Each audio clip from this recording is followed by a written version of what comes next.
Ինչպես եղջերուն ջրի ակունքներին է փափագում, այնպես էլ ես քեզ եմ փափագում, ով Աստված, հոգիս ծարավ է քեզ Աստված հզոր և կենդանի, երբ պիտի գամ ու երևամ Աստծու առաջ։ Գիշեր ցերեկ իմ արցունքներով սնվեցի, քանզի ամեն օր ինձ ասում էին, քո Աստվածն ուր է։ Դա հիշելիս հոգիս տարապում էր իմ ներսում, բայց քաջալերվում էի, որ պիտի մտնեմ Աստծու տան սքանչելի հարկի տակ, ցնծության ու օրհնության ձայնով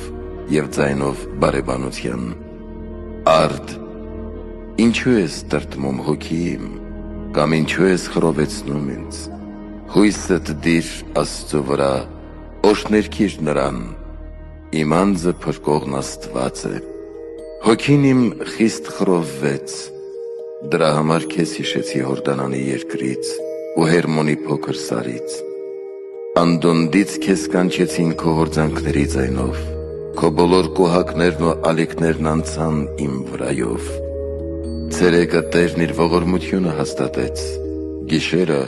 նոր օրհներգություն։ Ես աղոթում եմ Աստծուն իմ կյանքի համար, Աստծուն ասացի.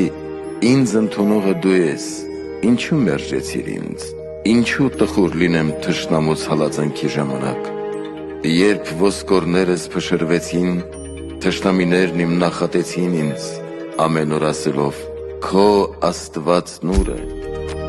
Արդ, ինչու ես տրտմում հոգի, կամ ինչու ես ինձ խռովեցնում։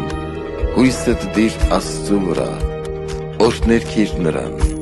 իմ անձը փրկողն Աստված է։